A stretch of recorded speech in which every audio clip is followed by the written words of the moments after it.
At T-Mobile, our critical mission is providing unparalleled 5G coverage for when connectivity is mission critical. Introducing T-Priority, America's best 5G network experience for first responders, even in times of congestion. More capacity, faster speeds, better coverage. T-Priority from T-Mobile, built for tomorrow's emergencies, ready today. Discover more at t-priority.com. For qualifying organizations on eligible rate plans, coverage not available in some areas and may be impacted by emergencies. This episode is brought to you by Prime Video.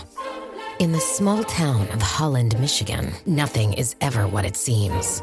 Behind the tulip festivals and pretty houses lay dark secrets that threaten to tear a marriage apart. Nicole Kidman stars in this darkly twisted thriller about a wife and mother whose quest to uncover her husband's secrets may get her more than she bargained for. Holland, streaming on Prime Video March 27th. This episode is brought to you by Honda. Introducing the all-new, all-terrain Honda Passport Trail Sport, the most off-road capable Honda Passport Honda has ever dreamt up. The Passport features increased ground clearance, roof rails on all trims, and available specially developed all-terrain tires. And you'll stay comfortable with tri-zone climate control and available features like heated and ventilated front seats and a panoramic moonroof. Learn more at honda.com/passport. It's really cool.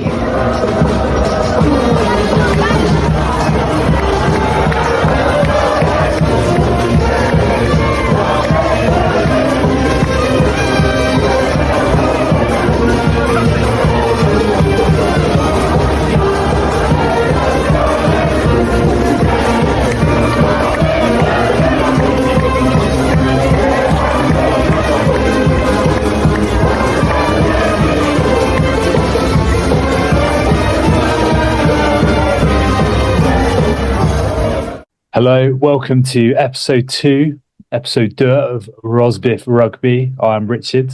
Across the line is Robert. Congratulations on making it through the first podcast. We're very grateful for all of your listening in, your recommendations, your critiques, some positive, some slightly scathing. We can only endeavour to improve as the series goes on. Rob, how are you doing? Yeah, I'm good.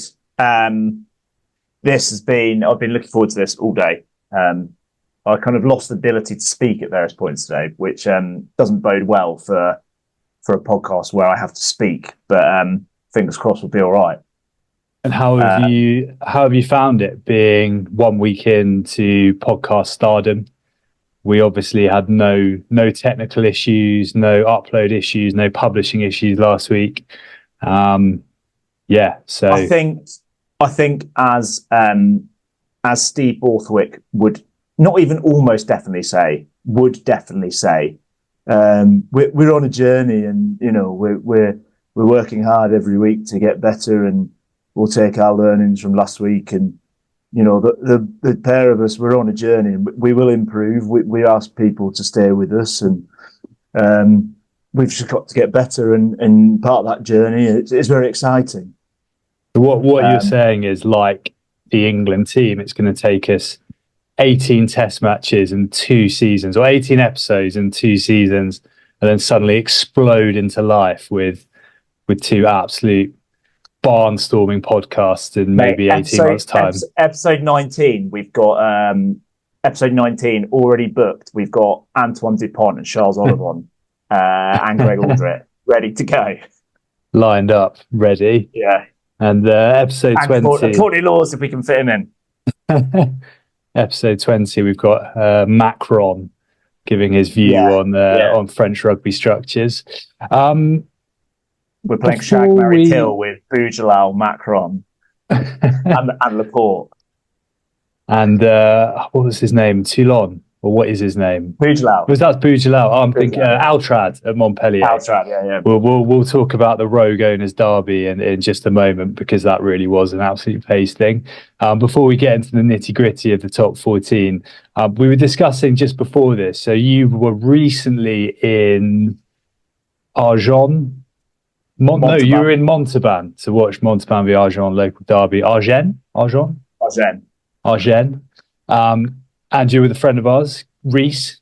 You may be able to guess where Reese is from, based on his name, Reese Jones, and discussing that Agen really fitted in with him as his team, as his French rugby team going forward. Mainly because he's a Welsh fan. He's clinging on to former glories of the 70s and 80s, where Wales, or indeed Agen, played thrilling running rugby. They had some greats of the game. Philippe Sella had his whole career at Agen. They've had a few flair players in the past, like Rapeni Fowl, and they've kind of fallen away. And there's a little bit of a basket case of a club right now, which we will come on to in our pity fours at the end. But kind of from previous glories of one of the stellar teams in French rugby to kind of an also-rans, very much following the success path of Wales, I'd say, which is very like Reese. While we were discussing this, because we were actually during the Castres game, Reese having watched the game the night before, became a diehard Agen fan overnight. We were saying how you are a Castres fan, although you've just told me that perhaps you're not fully wedded to Castres. But I would say, if people are still getting to know us, Richard, so I thought a good way to help people get to know you is to kind of show or explain why Castres embodies you as a person. And so if they know Castres, they feel like they might know Richard Croney. And if they know Richard Croney, they might now feel like they know a bit of Castres. And I would say those characteristics that you and Castres share, I feel like our friendship could go south very quickly here. Castres are the kind of humble achievers, the quiet achievers of the top 14. They are consistent and they are always one of the best teams, but they are never shouting about themselves, which is very like you, Richard. They are the kind of rougher around the edges, quite proud of the fact they aren't Toulouse. So they're not like the creme de la creme, Fancy Dan's, global superstars. They're the kind of, we're kind of about the same level as you. We just don't need to shout about it. And we're a little bit hipster, which is also you, kind of rough around the edges and a bit hipster. But yeah, I'd say the kind of quiet overachievers, sometimes gritty and hardworking, sometimes unbelievably flair, is also quite Richard Croney. And sometimes fall apart at the very end, as they did against Racing on Saturday, which we'll get onto in just a minute. When it gets sloppy, I'm happy with that. It gets very sloppy. I think it's probably appropriate for you and Castres. That's a fair appraisal. Happy with that. I mean, my only reticence at supporting Castres is, so the first your wife is a big fan as well. That's completely. Wife is a big Castres fan. A bit of context there. So the first game of top 14 rugby I went to was in 2012, and it was in Paris, and it was Stade Français Castres, which was a draw. Castres, the away team. And I think they may have actually won the tournament that season. I think they won it in 2013. So that game, October. So little did I know at the time, but we were watching something very, very impressive coming together. But the second time I went was on a romantic getaway to Toulouse, before I was really into French rugby. And we went along and saw Castres beat Toulouse at the Ernest Vallon. I think Jalanche was playing for Castres. I think Antoine Dupont had just moved to Toulouse. They were fairly young, Colbys, Ramoses, Duponts, etc. And Benjamin Urdepageta inspired Castres in front of a very, very, and I mean like genuinely raucous away support, brought it home. It is mental. Like they were the same. They were really raucous, even though they were getting pumped. Yeah. The game I went to watch, they were phenomenal all game. Like a pocket of the stadium, and they were the loudest bit by miles. So yeah, I mean, I still enjoy it. I still enjoy watching Castres. I always keep a bit of an eye out for them. I like their slightly overachieving streak. I like their slight, I wouldn't go as far as to say money ball, but we were talking about the Toulon, Montpellier big names last week. So yeah, the real test is I need to get to the Pierre Fab, which is great excuse for another trip. Rob, we would, on that note, very yourself. Quickly, do you know who was in charge of Castres that year? Urios? No, Urios was the year. That was the 2013. The 2016 or 2018 when they won, that was Urios. Do you know who was in charge in 2013? Oh God. Current director of rugby in the top 14.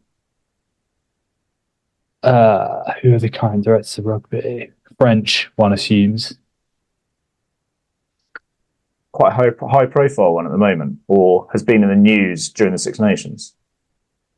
Not Mr. Clipboard Mignoni, surely not. No, not your man Mignoni. Laurent Lebeat. So just another piece in the body of evidence that Laurent Lebeat is a really, really good coach, and they've replaced him in the French attack structure with someone who's not got that pedigree. But yeah.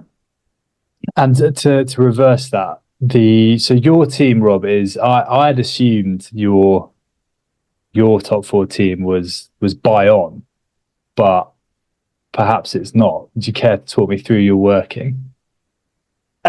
So we went. It was one of our earlier trips. Kind of thinking back, you challenged me to name the 19 grounds we'd watched French rugby at between us, and I think it was about number 4 and number 5 on that list were the Stade Jean Daugé in Bayonne and the Stade de Hameau in Pau, because we went for my 30th birthday a few years ago, and we went to Bayonne in ProD2 on the Friday night, and then an hour on the train to Pau on the Saturday. A couple of local derbies as they were. Bayonne played Mont-de-Marsan, relatively local. Pau played Biarritz. And so it was kind of between those two, because both games were like epic fan atmospheres, everything you wanted. The food was amazing. They kind of really confirmed our love of French rugby, I think, because it was one of those things where it felt like the whole town went. The après match was buzzing. It was proper live shows, bands, and food was epic. And when Bayonne got promoted, I had to choose. And I kind of stuck with Pau. I don't quite know why I went for them over Bayonne. I think maybe because Pau weren't very good last year and Bayonne were actually quite good with Camille Lopez. Oh God, but they've got Camille Lopez. I think they've got Joe Simmons MBE. They do have Joe Simmons MBE. But I think I think the fact that I woke up in Pau on my 30th birthday, that's kind of where I was. It's kind of, that was the tying factor. And I just really enjoyed the Stade de Hameau. I thought it was amazing. And I just like the fact that they're really niche. I think like no one, they are probably the least well-known or the least high-profile team in the whole of the top 14, apart from maybe Oyonnax. But they're renowned for, because they're about to go down. Whereas Pau, no one really talks about them, but they've had some genuine legends of the game play there as well, like Conrad Smith and Ben Smith as well, although perhaps not quite the legend of the game category. Sam Whitelock, obviously, at the moment. Stefan Armitage. I just loved it. I thought the ground was amazing, where it's kind of the 3-sided, and you said it looks quite budget on TV, and I guess it does, but in the stand, you don't realise the bit that has no stand has a view of the Pyrenees, which is quite cool. It is. I completely agree. It's I guess I've never been to the Aviva Stadium in Dublin, but similar, where you've got one end behind the post, which is essentially ground level. The Stade de Hameau is a beautiful stadium. Like really, it must be fairly new or done up recently. Like it's a pretty amazing facility. Great food. Very good stash. It's sold out of green and white striped buckets.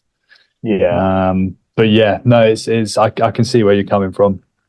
I think the fact that it's also got that element of being out in the sticks, which is, we'll come on to our ProD2 team later, but just the fact that you have these towns seemingly in the middle of nowhere in France, of population of 40,000, maybe a bit less, maybe a bit more, and they've got 17,000 seater stadium where it feels like the whole town goes, and it's the full day out and community. It's just, I felt like that. I know Bayonne has the same thing, but it's not out in the sticks. Like Pau does feel quite remote, and you've got those views. The whole town has views of the Pyrenees. It is quite a magical place.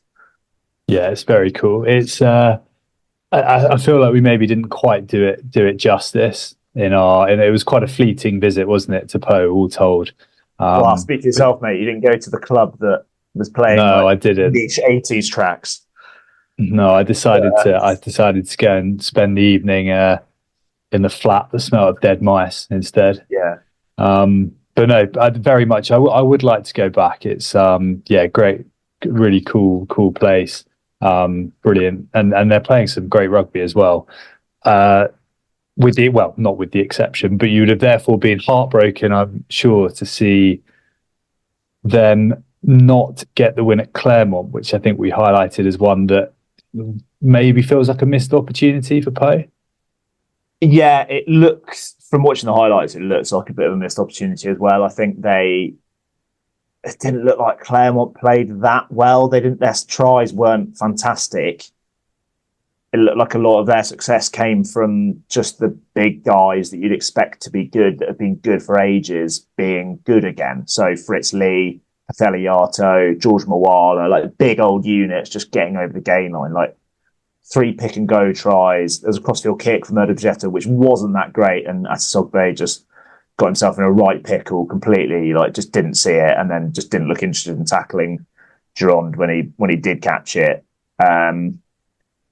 They didn't look great, to be honest. Po looked like Po. They came out the blocks. Joe Simmons MBE was like flinging it wide. The guys that scored tries were the guys that I love watching, like Gaetan, Atasogbe, Eziala as well, the other winger, Spanish. 2 interceptions. Like Claremont weren't good in attack. They've got given away 2 interceptions. I think it possibly consigns Po to mid-table mediocrity again, rather than think they needed to win that if they were going to have a good chance of the barrage. Claremont, I don't think it means they're out of the woods either, because they've ultimately beaten a team who they probably match up pretty well against, because if there's one weakness Po have, it does seem to be against kind of the big physical teams, and they're not very good away from home. So Claremont, from that, should have been expecting to win it, even though they're in a bad run of form. So that, I don't think they're out of the woods in terms of their big run of form. Feels a fair summation. Going back to the top, probably worth a couple of minutes. Did you watch Bordeaux v Toulouse on Sunday night? I did, yes. It was bloody great. It was bloody great. And the atmosphere, I think it was one of those, you don't really get it that often in rugby, if we're honest, but that proper, you notice it for the Penno try and at the end of the game, like that proper like roar from the crowd you get from like back when you used to watch like Serie A in the 90s, like that proper, like just the whole crowd erupting. Yeah, it was awesome. Yeah, it was the atmosphere was incredible. Well, from what you get through the TV. The Matmut Atlantique, we went last year to watch Exeter La Rochelle, obviously a fairly vociferous support group for Stade Rochelet, with I think the capacity of the Marcel de Flans about 15,000, is it? So everyone who's been in the queue for a ticket for the last 2 seasons managed to get themselves down to Bordeaux, and it was quite. Yeah, I mean, I can only assume the Bordeaux game was quite amazing. 40,000 out of the 44,000 were La Rochelle fans or something like that last year. And does really have that feel of a ground that, whether it's deliberate, whether it's just happens to be like that, but where the atmosphere really sits and kind of lingers in the stadium. The game itself was, I thought, it was completely breathless. Thought Jalabert looked a bit rusty. Not. He looked unbelievable, and then he got injured again. It was very Gareth Keenan from The Office, that not just there. Yeah, I think I'll take Gareth Keenan rather than Borat. I think that was probably yeah. He looks right. I think. I mean, that knock. I'm surprised. I was really surprised to see him playing. The initial report, maybe I was just miles out of the loop, but the initial report I read was that they thought the Saracens game was going to be the first one back. But yeah, I mean, he slotted back in pretty well there. I mean, they kind of to an extent, ran away with it a little bit in the first half and probably should have had the penalty try for, was it Castres? Oh, playing a bit of volleyball, yeah. Playing a bit of volleyball. That was like a red card almost. I think Andrew Merton's actually called for a red card. Can you get a red card for deliberate? I'm quite amazed. I don't think Penaud's getting stopped from 30 yards out. No. That was awesome. So first half, Bordeaux come out the block, score in the first minute. Murfana in the corner. Maxime the Man Lucu, who did have a few wobbly moments, but a beautiful kick that was then matched by Penaud sort of grubbering through, which in normal time looked pretty regulation, but he doesn't break stride. It's ridiculous. I think that like grubber / volley / whatever you're calling it from Penaud just like fully summed up. It encapsulates Damien Penaud for me. It's kind of, it looks so clueless and so like, oh, just try that. Like, you know, like a kid like mucking around, like doesn't have a clue what he's doing. And then you also at the same time watch it and you're like, that is perfection. No other player on the planet could do that. It's like that weird dichotomy within him that's kind of, is it intentional? Is it just some bloke just being a bit wild and having a go, and yet it comes out to be perfectly executed? He's just a baffling player. But if you watch the replay, it's like the perfect connection of like a volley grubber. It's phenomenal. He then for the I think it was the final try in the first half, the Buros try, where they just go steaming in off the, like some of their first phase attacks. Were pretty frightening. You know, the ease with which they were ripping Toulouse apart. But they have, I think it was Penaud was first receiver off the back of the scrum, Lucu on the loop, little pop, but rather than popping it up, Penaud just basically drops it on the floor. And Lucu, like, to be fair to him, and you know, I did have my my Maxime tinted glasses on, but he does brilliantly to scoop it up, and it's a hell of an effort. And Buros flies in, and then second half, sort of Shane lesser Ramos known. Off injured, I think. Yeah, it was, but it did make way for lesser known sevens player coming on at 10. What not Tony D, the Minehead stripper, Antoine Dupont was on, and kind of run out of superlatives, don't you? Like the guy's it's just a bit of a joke now. I'm quite, as you well know, Richard, I'm quite a contrarian and quite a cynical person. And if anyone gets a lot of praise, I'm more than willing to find a flaw and shoot down. And I never really liked Lionel Messi, for example. It was too much praise all at the same time for years and years and years. And I just found it too much. I saw him in one game. He walked all game. He was rubbish. Dupont, when he first came on, I was like, nah, Aaron Smith's way better. Can't be as good. And now it's just gone so far beyond that. Like, I just cannot not praise him. It's just like what he's doing is, I can't give it enough praise. Like he's doing everything.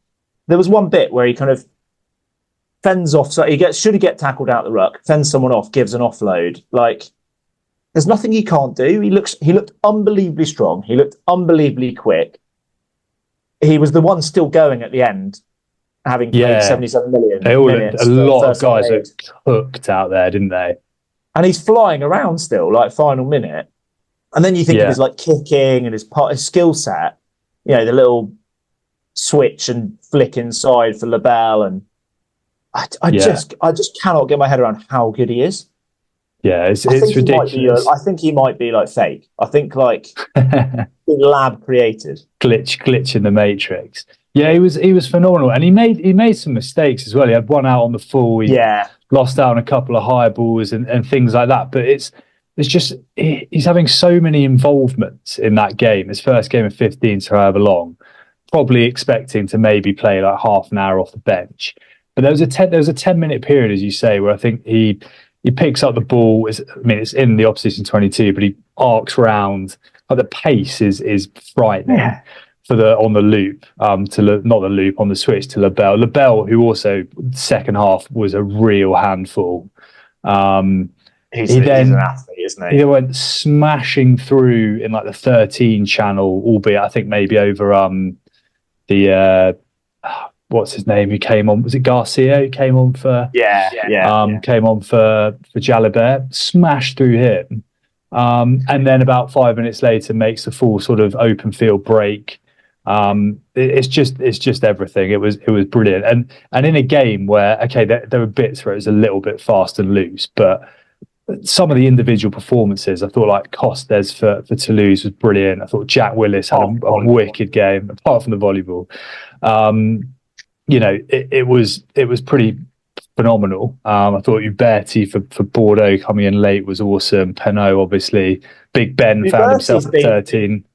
Uberti's been on the short list of top 3 players for Player of the Weekend, which I found slightly surprising. It was him, Tatafu, as in the Bordeaux Tatafu, who was unbelievable, but the Bayonne Tatafu was also very good. And I can't remember who the other one was now.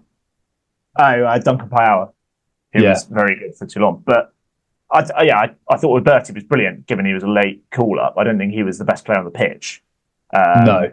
Well, I think it was pretty clear. Best-looking bald man in the world, Maxime Lucu. It was. I tell you who I thought. I don't know if you know. I knew nothing about this bloke, and turns out he's played quite a bit, but he's still quite young. Is Bocheton, the 6 for Bordeaux? He was brilliant. He was. He was actually not just the finish couple of like key turnovers. Couple of really key turnovers for like 2 of the tries. He was their main line-out jumper all game. Made some seriously big hits, like just properly like what you want from a 6, like put himself about. 22, he looks like a barman. Like he definitely, like if I walked into a pub in South London and saw him behind the bar, albeit scrum cap off, you'd hope, I wouldn't be surprised. He definitely loves a dart. Like there is no way he's not a smoker, but hell of an engine on him all the same. Member of Club Esperanza between the hours of 11 and 4 a.m. But look, what a game. Bordeaux, obviously. I mean, Bordeaux, how far they'll get in Europe, top 14, I don't know, but they're cracking that kind of big 2, aren't they? Of La Rochelle, if they haven't already done so. It was awesome to watch.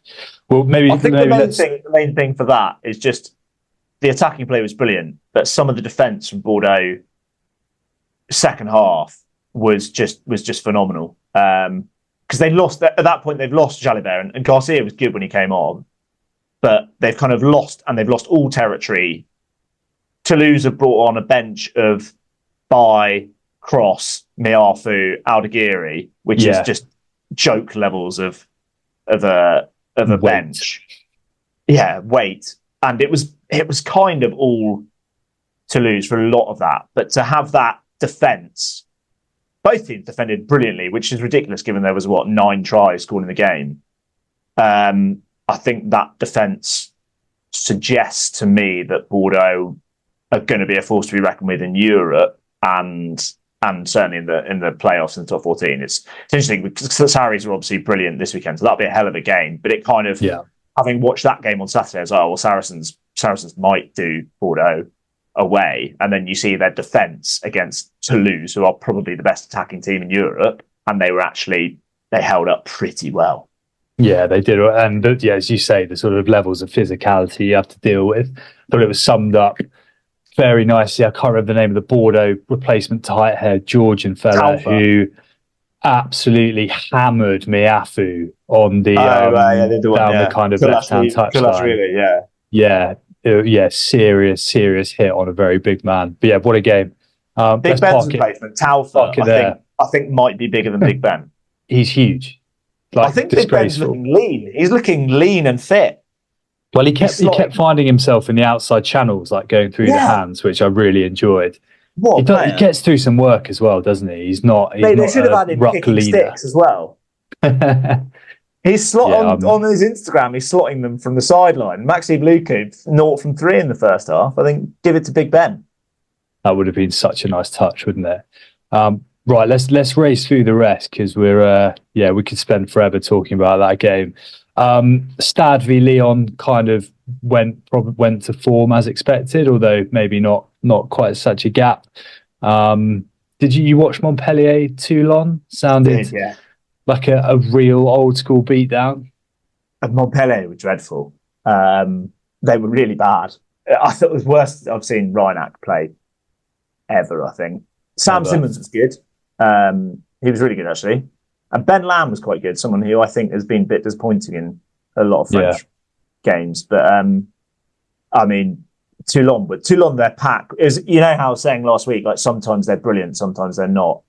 Their forwards just carried so powerfully, like Ribbons, Alainisi, Cornel Dupré. Like, what a forgotten name that is. Oliver looked physical. Like, Oliver looked properly physical. The line out still wasn't great. And I've got an interesting thing on this. Do you know? Okay, so Jack Singleton came on around like 60-minute mark. He was brought off. He missed one line out by miles. And I'm not trying to pick on Jack Singleton. They weren't that great with Bobigny, his club captain, although they were better. Jack Singleton lasted 12, 13 minutes. Do you know who came on for him to play hooker? Was it not a hooker? It was not a hooker, and they are English. Kieran Brooks. Correct. And he threw at the line out as well. Did he? Wow. Yeah. He's leaving next year, isn't he? Is he off somewhere else, Kieran Brooks? Possibly, yeah. He might be. Maybe Sinclair. Yeah. He might have gained himself a contract, because it looks like he's doing a better job at hooker than... They also, like, with him at hooker, destroyed a couple of scrums, as you would imagine they might. Yeah. Fair. Well, that was a hammering. Yeah. Jaminet looked great. Villiers looked great. Baptiste Serran came back. Nice. Came on quite early for Ben White. Ben White went off first half with an injury. Serran looked great. He looked really good. In the same way that, you know, Jalibert come back from injury, looked great. You know, you don't expect that much people to be that good coming back from injury. Did you watch? Good he's back. Did you watch Castres v Racing? I saw a few bits. I saw one slightly forgotten man of English rugby. I saw a brilliant try by Christian Wade for Racing. Unbelievable finish.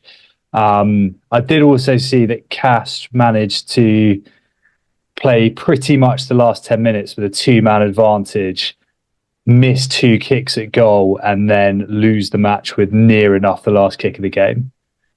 Yeah. This game had everything.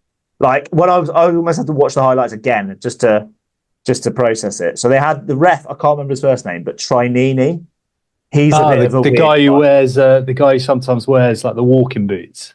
Yeah, when he's refereeing. Odd. Yeah, he's had a couple of odd games in the Champions Cup. He had a great time.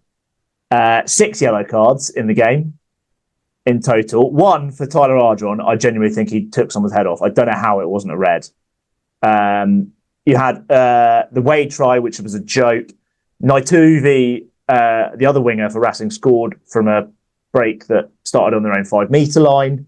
We had a fight or a scrap, as they are these days, between Kamil Shat and Levan Chilichava, which must be the only time Kamil Shat has got into a fight with someone with a bigger neck than him. They both went to the bin for that. The Clyaut went to the bin for cynical play. As you said, so they had 7 in the scrum for 1 scrum. Chilichava was back, and they walked like properly old school, like under 13s, like walked them back over the line. And therefore Racing lost another prop to the bin. Racing are down to 13. Castres then scored a try from a line out, which started on the full 22-metre driving maul. There was a try-saving tackle from Henry Arundel. And then, as you said, to cap it off, we had a kick from Le Garrec to get them ahead, as well as a missed conversion would have kept Castres on 23 points. And then Popelan missed again with a minute or so left. It looks like it had absolutely everything. And I think Racing got quite lucky to get away with it. Castres, what can you say? Even when they're not on form, they're the ones to be around. What can I say? Yeah.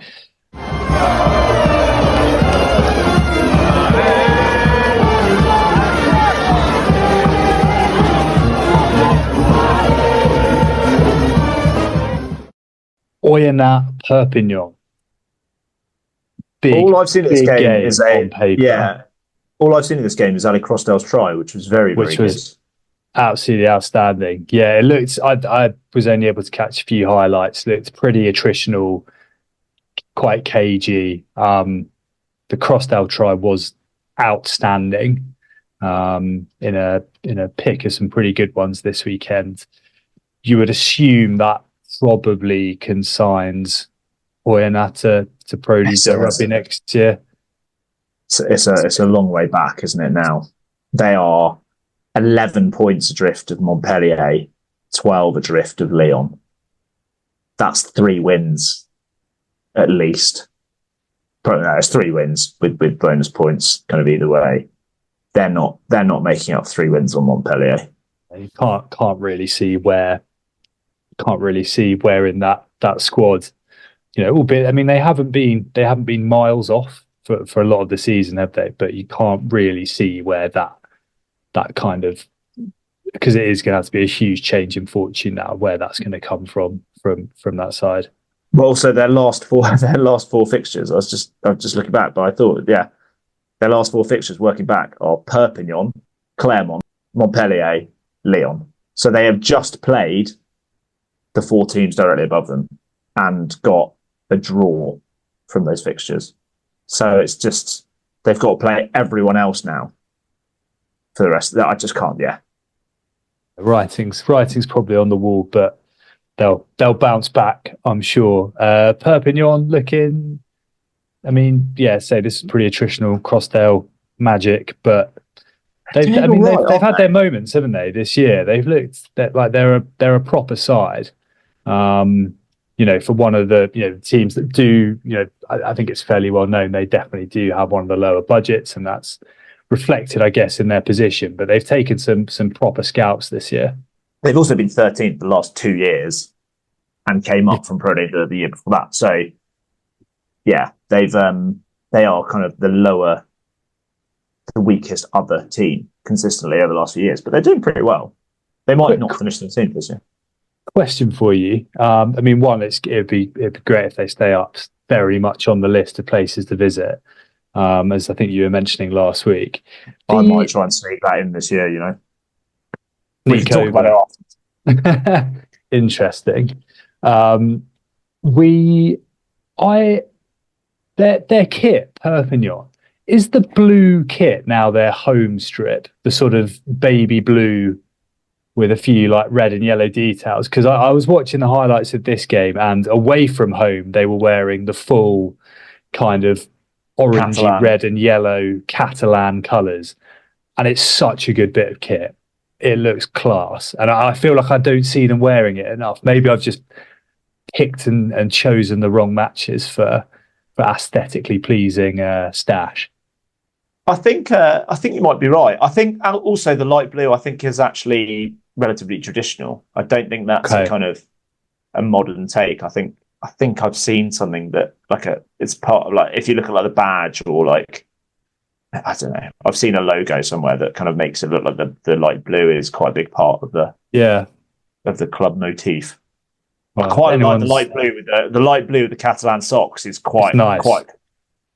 It is nice. There's just something in that layeriness, almost something a bit rugby league about the full colours that I do like. You might be right. I think they've had some pretty good kits over the years. I'm fairly sure the first ever game I went to at university at Sandy Park was Exeter Perpignan, and I'm pretty sure James Hook and Robins Tchale-Watchou were decked out in, I feel like it was almost like a Harlequin type design, I was but with say, all those colours. Court jester, sort of thing. Yeah, it's a beaut. Like that could be a real rabbit hole. That I couldn't get my head around this weekend was the Bordeaux one, and I just, like, part of me thinks it's like stunning, part of me thinks it's not stunning, and I can't work out why. Like, I really like the kind of white with maroon, like, not quite full hoops, but kind of Jean-Paul Gaultier kind of horizontal stripes. I think maybe they've just got too many sponsors, but then lots of the other kits have got a lot of sponsors on, and they don't look average. I don't know. I think that the Bordeaux kit has potential, is what I'm saying. Talking of great kit, because a man who I've seen firsthand lose his mind and his credit rating in their club shop, Bayonne kept up their impeccable record over 800 days apparently at the Stade Toulousain. So we weren't at the previous defeat. Probably the previous not, defeat was but it was like January, so we missed it by a month. They lost to Grenoble in January 2022, and we were there November 2021. So we weren't far. Got you. But Bayonne were within an inch or two. Antoine Astoy hit the woodwork in the 78th minute, I think, for La Rochelle, albeit not a gimme, but very, very kickable. La Rochelle showing a few signs of improvement. There's absolutely no way Bayonne should have won that game. Like, I can't remember seeing a more dominant performance. Like maybe like Ireland, Italy in the Six Nations. I think I actually looked up the stats afterwards. I think La Rochelle had 65% territory second half and like similar levels of possession. They had so many penalties and just refused to kick the points and then they kept cocking up their line out. Like Tolu-Latu was just dreadful, like properly bad. Like not straight, not even getting it above head height sort of thing. Like Bayonne's last points in that game were in the 44th minute. And they were 13-0 up. Is that right? They were 13-0 up after 44 minutes and it finished 13-12. And La Rochelle just refused to kick the points and they just kept going to line out. Although given how Hastoy kicked, maybe that was the reason. But they were just completely dominant and just for whatever reason just couldn't, like, were just incapable of scoring. Bayonne possibly got away with one. The intangibles of the Stade Toulousain and their kind of fortress-like setup there. We did have another thing that we loved. A lot of, although not a French coach, we had a lot of Rona O'Gara just shouting "Allez" on the sideline. Oh, excellent! A lot of Brice, Allez, that sort of thing. Fabulous. Good to see. We didn't discuss it, but the mind did wonder as to what Pierre Mignoni had on his clipboard this week to inspire. It's the clipboard that makes it. The 50-point victory. Yeah, it's something else.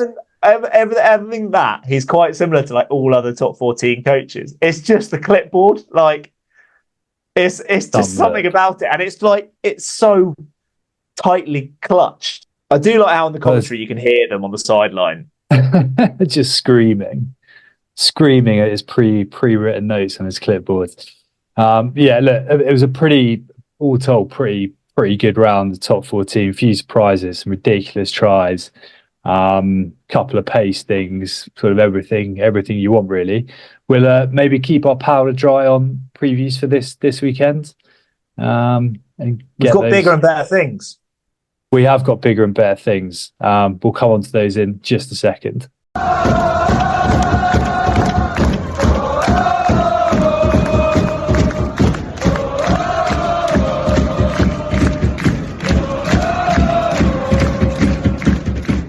Rob, it's time.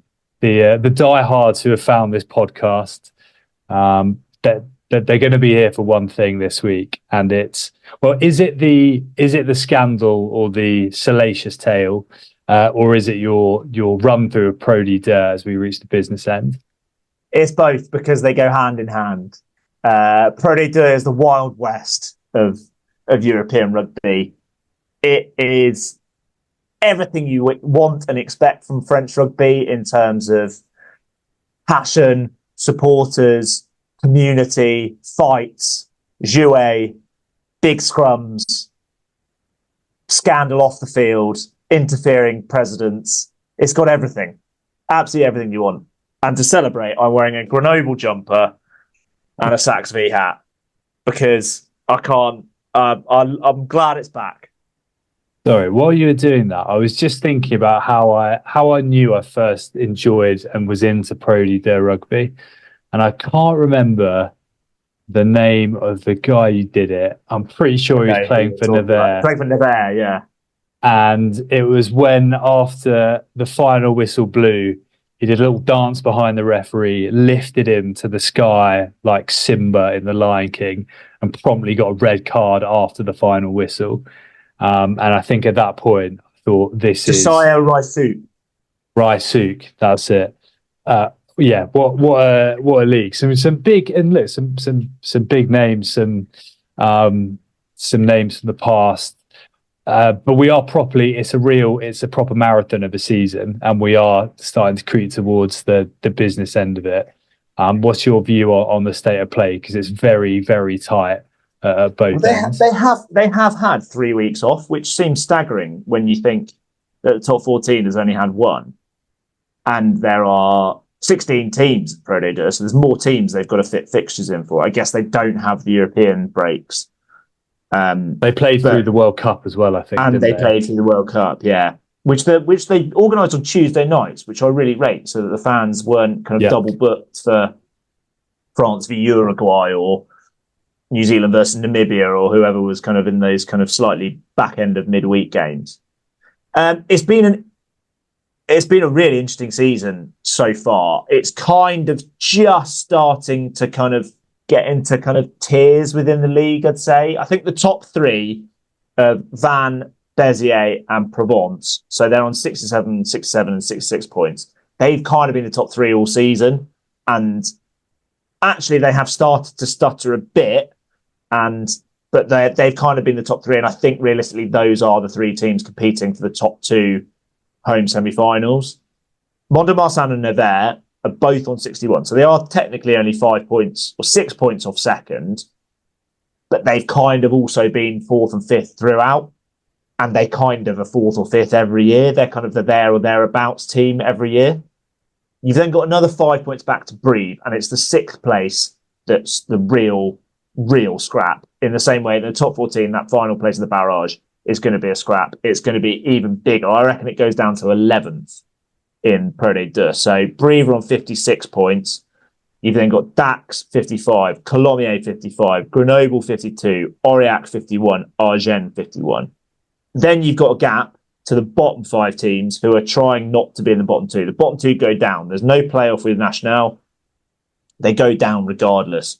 You've got Biarritz, the once great club, on 43. Valence Romans, who came up last year, on 43. Soya Angoulême, 43. Montauban, 40. And Rouen on 34. So Rouen not quite as down and out as Oyonnax are in the top 14. And actually, they're just picking up wins. They've not been dreadful all year. Like, they have picked up wins relatively consistently. Obviously, just not as many as some of the other teams. But they've not been proper basement trash sort of thing. And that, I genuinely think, with the kind of results that Montauban have had over the last few weeks, and the fact that Biarritz, Valence and Angoulême kind of keep losing and winning in equal measure, they're just matching each other week on week, or kind of 1 week one team wins and the next week another team wins. The fact that that keeps happening, if Rouen just keep picking up wins, I think they will stay in touch. I think that's absolutely fascinating. The financial implication of dropping down is huge in ProD2 because you have fully televised games. So there's a Thursday night game, and then Friday evening is devoted to ProD2. There's no top 14, there's no other stuff. All games televised or all on Rugby Plus, so it's kind of simulcast with the tribes coming in. Whereas you don't have that in National. You've still got all of the travel, all the kind of getting from one end of the country to the other, which is what did for Blognac. But you're not getting the sponsorship exposure through TV. You're not getting the commercial. And where, certainly, as would happen with Blognac, they're basically a suburb of the big town of Toulouse, and you've got other competing teams there in Colomiers and Toulouse. They're hoovering up all the sponsorship money.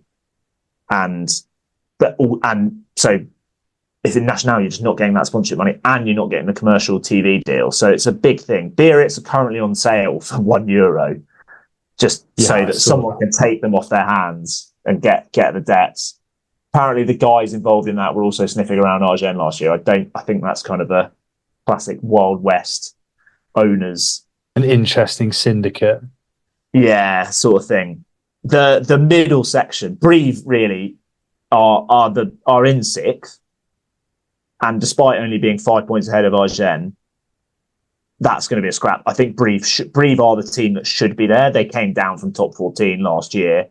They've got big investment. He's actually an English guy, Ian Osborne, but we know they've got big investment because we know they've got Courtney Laws going next year. Yeah. They've already got Ross Moriarty there. They've got Marcel van der Merwe. They've got the starting 9, 10 and 15 from the France under-20s. So it's kind of working both ways there. They've been a top 14 team fairly consistently. They've won Europe, Brive. Am I correct? Yeah. Have they won? Yeah, I think they won the second. Yeah. Was it second ever Champions 97, Cup? Yeah, massive club. I think Alan Penno was fly half for Brive in that year. Yeah, don't quite know that. I think you might be right. Yeah, I mean they are. You talk about these sort of Bayonnes and the kind of fervent, fairly small towns that have these huge followings. Brive very much fit that bill. I did notice the other day there are actually a limited number of direct flights to Brive from Stansted kicking about. So if anyone fancies a little, because that's getting in some pretty remote parts of France, kind of down in the Dordogne, I think. So yeah, options to visit. What fixtures take your fancy this weekend? I mean, it's always, given the nature of the season, it's usually a brave man who punts against the home team. But there's 6 matches left. Feels pretty shootout-y now. So I wonder if we'll start to see that change slightly. Yeah, particularly after a 3-week break as well. We'll do another a ProD2 equivalent of what we did for the top 14, where we'll stick up our predictions and we'll put the French lazy assumption generator into action again.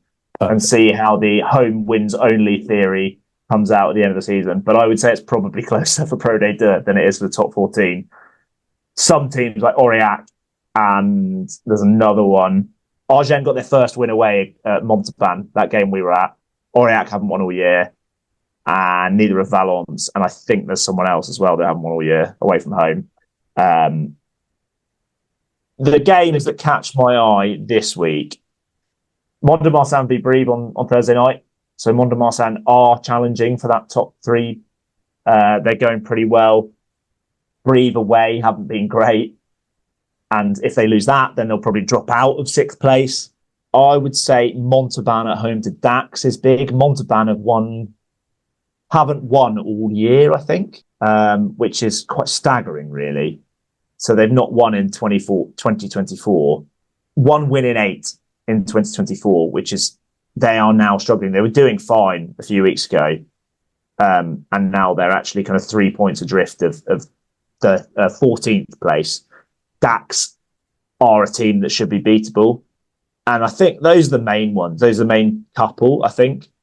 Agen have got Rouen at home, and Agen should really be targeting that. That could jump them up into contention again. Talking once great clubs, Agen, 4th most successful team in the top 14 history after Toulouse, Stade Francais and Béziers in terms of top 14 wins. So they are kind of another once great club, as I mentioned earlier. Philippe Sella, Rapeni Thao, all that jazz. They should be looking upwards. There's a bit of stuff going on, I think, at Agen as well.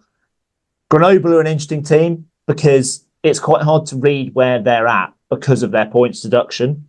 So they very nearly got expelled from the league last year, didn't they? And they had 8 points deducted. Yeah. Which was that reduced, or did it start more than that? I think it was reduced, wasn't it? I think it was 10, maybe down to 8. So they are technically in 9th on 52, but you think, are they actually the quality of like a 5th place team because of that points reduction?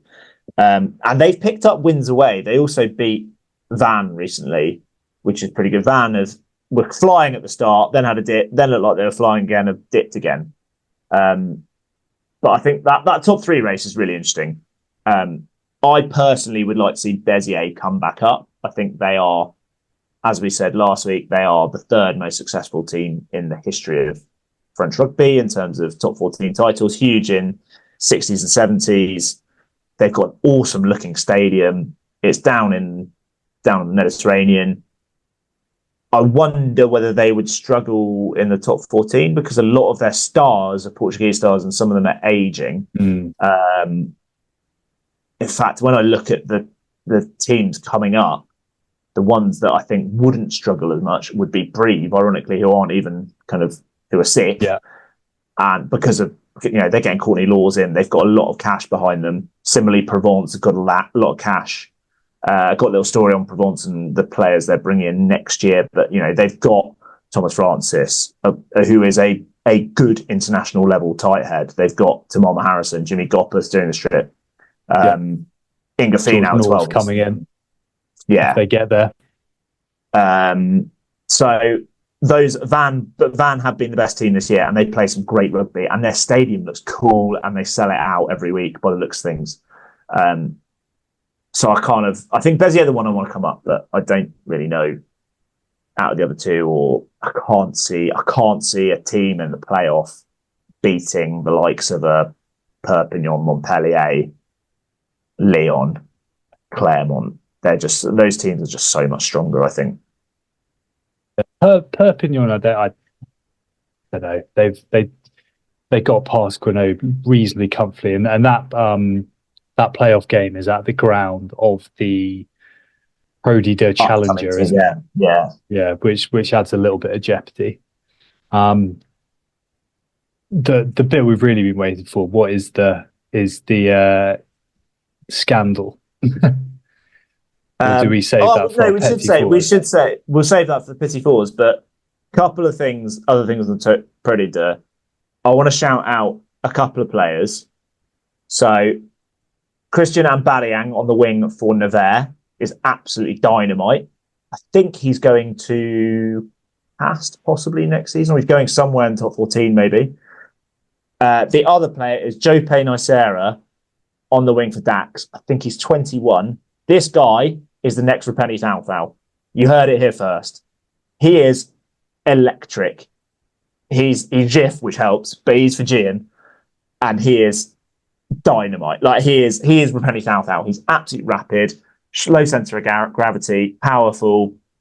I want to see him at a big top 14 club. I want to see him tearing up Champions Cup. Those are the players that I want to see more of. You heard it here first. And also the hat that I'm currently wearing. So we started the podcast talking about our kind of top 14 teams. We very much, amongst us, we kind of have a bit of a shared love in the top 14 of Bayonne, that if we had to pick a side to share, we would probably choose Bayonne, I think. But we only have one club in ProD2, don't we, Richard? Sax V, as Liberty X famously said. Everything about you so Sax V. Soya Angoulême. Soya Angoulême Charente 15 as is their full name. Why are they our club, Richard? Brilliant stadium with very, very what's the word?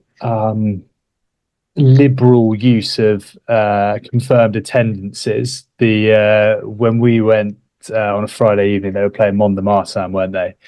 The ground's fantastic, really small. I think from a few of the ProD2 games been to, it's probably the only one that's really had that feel of a little bit, I guess, like lower league English football, like sort of real fervent atmosphere, slightly smaller grounds. A lot of these teams have maybe fallen away slightly, and they sit in massive stadiums with, not small attendances, but modest attendances in big grounds. I think of Grenoble and Biarritz at the Aguilera, absolutely heaving. I think the official attendance was about 4,000 people, and I can tell you for free there were at least double that there.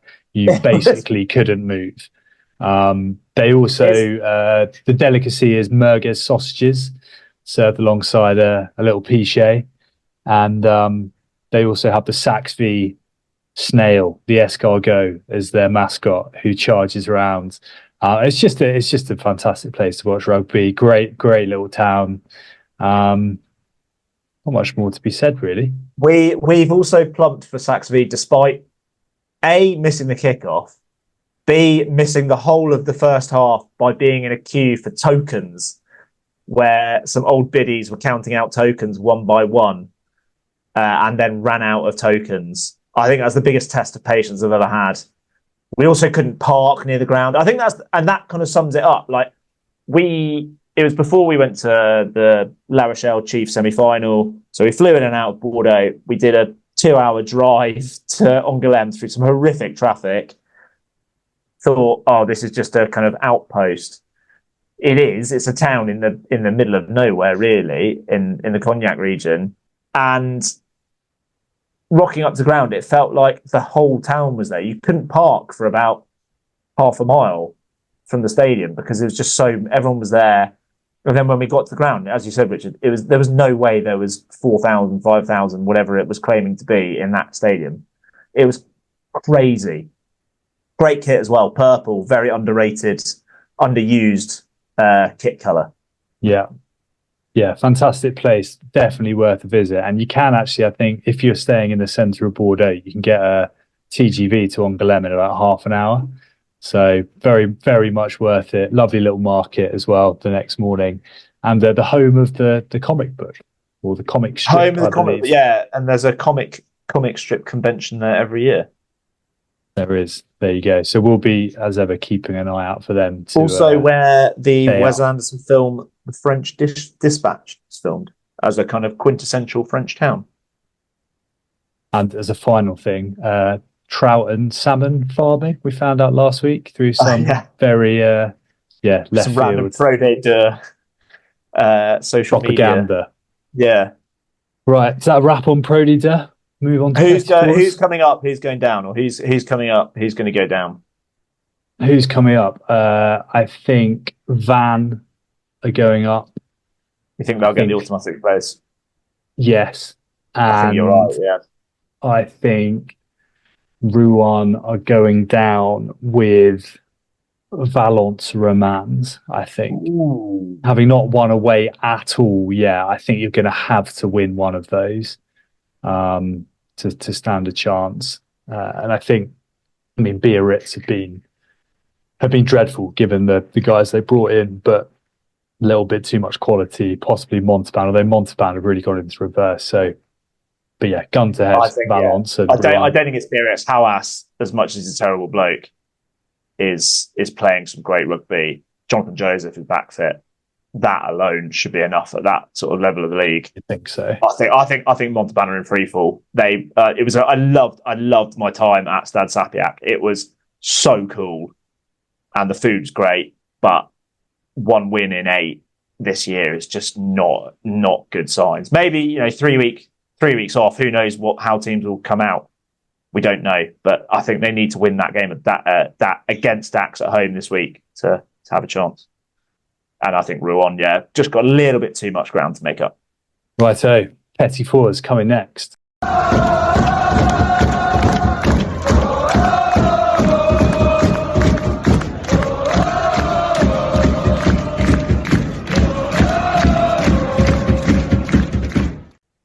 Okay, we're finally there. Talk us through the rumours, the speculation. What have you been hearing? What is this? What is this hook you've had us on edge for the last week for? It's actually been confirmed. This evening, I went on Instagram just before, while I was waiting for your Amazon delivery to get delivered to your house, Rich, in that this player has a new club. But the player in question is George Tilsley. He is a former All Blacks Sevens player.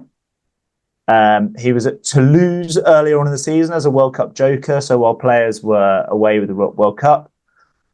He's a winger, and he kind of signed for Agen about 8 years ago. I think 2015 was his first club in France. That was Agen. He'd been at various clubs since, been at Perpignan, and that will start at Perpignan because he had a season at Bordeaux as well. January 2023, playing for Perpignan. Doing my research on George Tilsley, he got sent off for stamping on the arm of Morgan Parra, which is one of the more egregious stamps you'll see. It's just like it's basically next assistant referee. I feel like this story is ringing a bell, but please continue.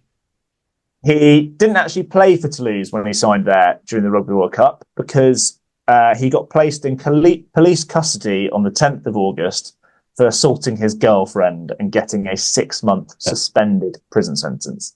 He got sacked by Toulouse. That's not funny. He got sacked by Toulouse as a result. Good. He then re-signed for Agen in October on a deal till 2025. Homecoming of sorts.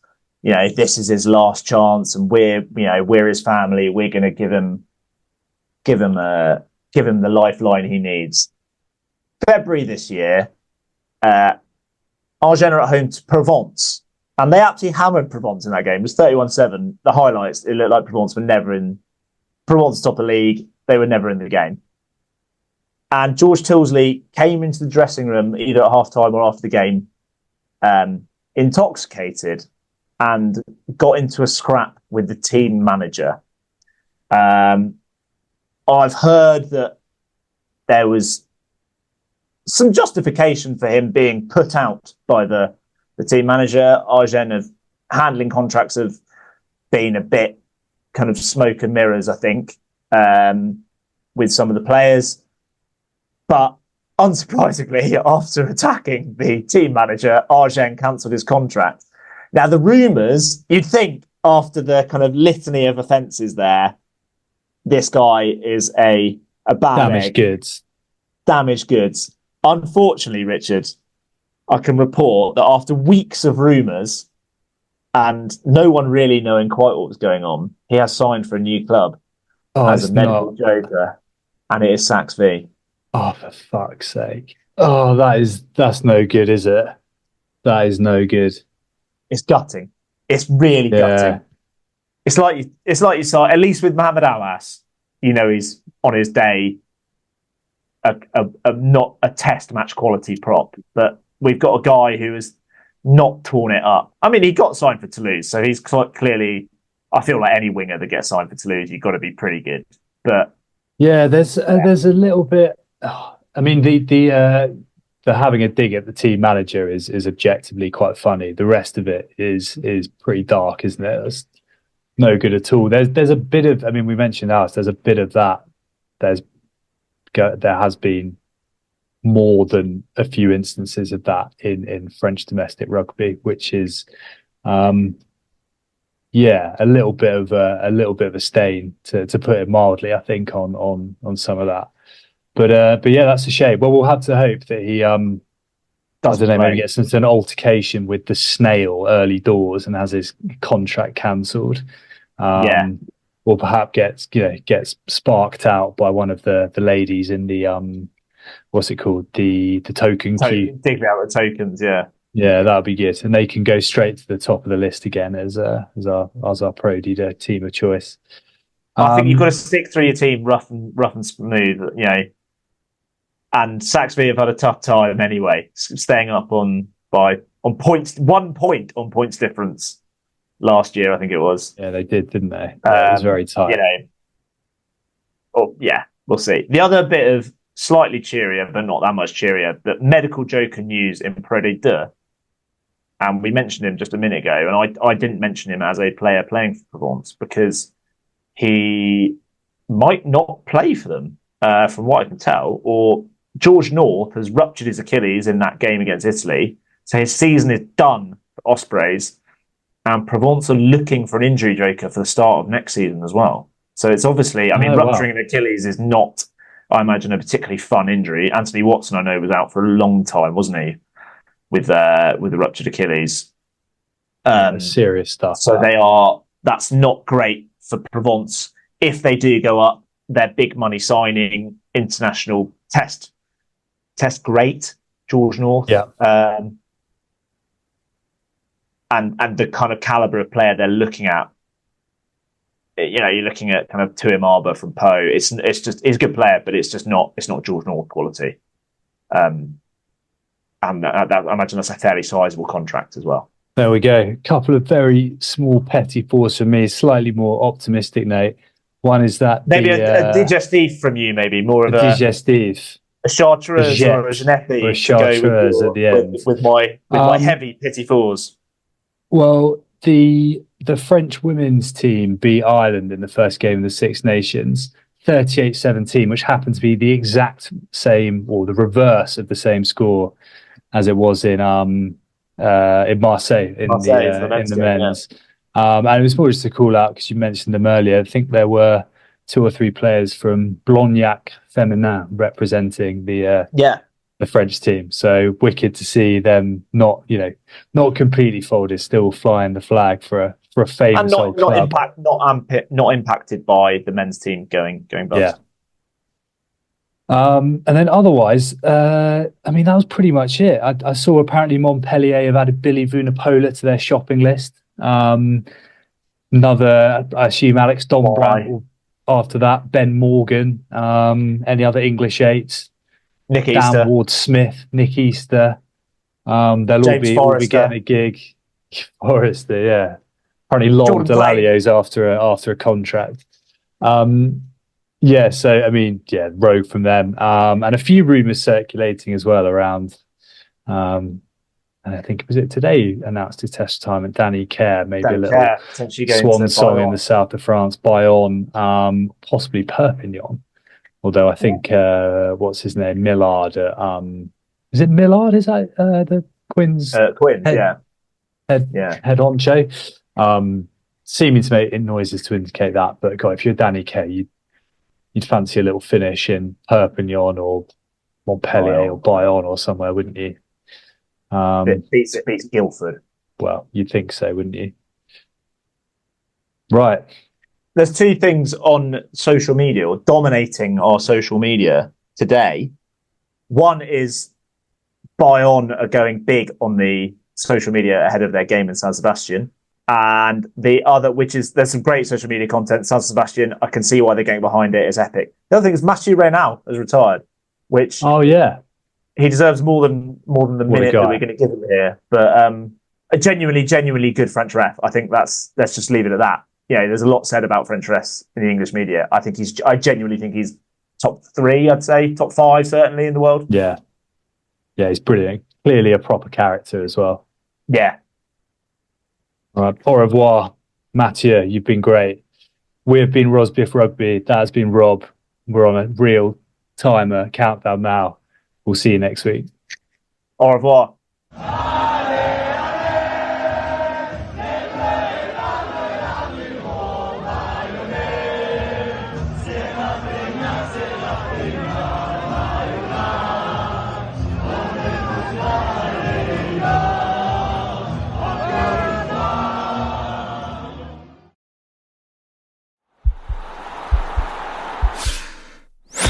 This podcast is part of the Sports Social Podcast Network.